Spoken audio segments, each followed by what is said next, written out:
Welcome to Gamify Interpersonal Speaking with Madame Zam. In this video, you will learn how to motivate students and increase spoken proficiency by creating a game-based construct around student activities.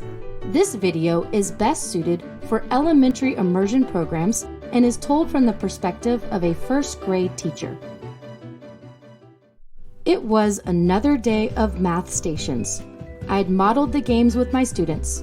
They'd repeated and chanted along with me, mon tour, ton tour, lance le dé, etc.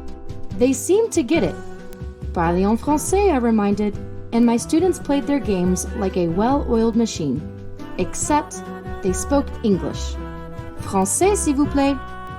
One or two brown-nosers attempted to form the words, but the looks they got from the cool kids trailed those southern-twanged French syllables into a croaked whisper.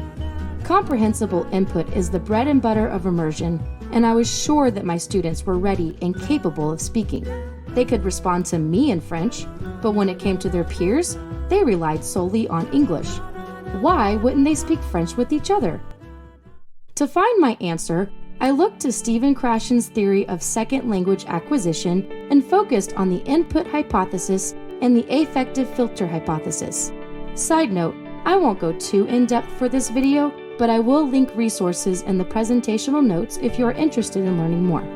The input hypothesis states that learners focus on meaning through the support of other tools such as context, but it also purports that learners can't be taught to speak the language.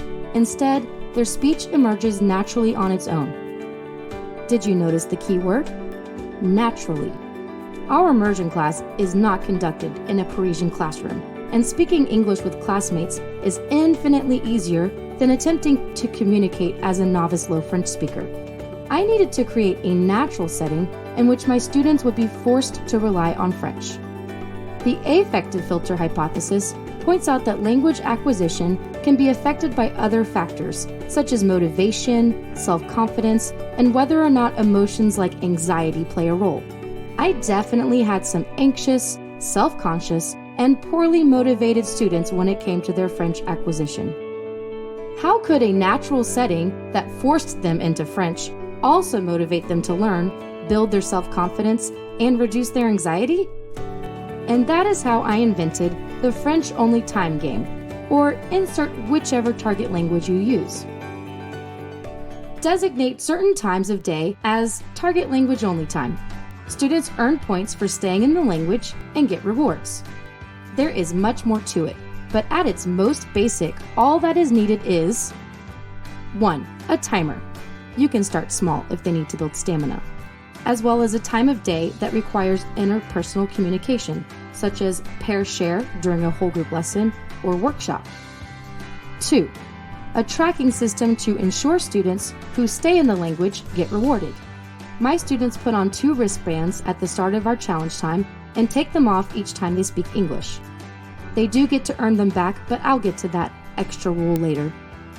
Number 3, a system to give students rewards for their efforts, not their output. We use Class Dojo and prize tickets, but you are welcome to use whatever works for you. As students become more proficient, the game will morph through phases to adjust to their increasing levels of ability. I will go into more detail later, but for now, let me go through a specific example. Step 1, model. My students are going to play the base 10 exchange game. I pick someone to model the game with me under the document camera, and everyone else follows along looking at the smartboard. I say things like, je lance un. Si je lance un, je cherche, and students respond with une dizaine. I try not to rely on just repeating what I say, but having them answer questions about the game as we play. You see how they have to use the language with me already? Step 2, play. Students have their materials, their partner, and wait for my signal. I set up the timer and tell them to put on their bracelets and speak only French, or as we say, bracelet français. Students start to play. If a student speaks English, they take off a bracelet. If they don't take off a bracelet, their partner gives them a friendly reminder to enlever le bracelet. Step 3, earn points. When the timer goes off, students briefly stop to show me if they kept at least 1 bracelet. If the whole class did, I give the class a bonus point. Otherwise, only students who kept a bracelet get a point, while students who have 0 bracelets don't earn a point that round. Restart. Everyone puts their bracelets back on, I reset the timer, and we continue playing our game. I'm sure you already see about 20 different potential problems here. I will go over these problems and solutions that I found a bit later, but for now, let's review the main points before we move on. 1. Choose a time of day for the target language only game and set a timer. 2. Have a tracking system. 3. Model, model, model. 4. Play. 5. Give points, earn rewards. And that's it. Over the years, I've noticed that target language only time is like an incubator. It coaxes a class full of mostly native English speakers out of their shells and encourages them to attempt spoken language in a controlled, safe environment. Thank you so much for listening, and please stay tuned for more.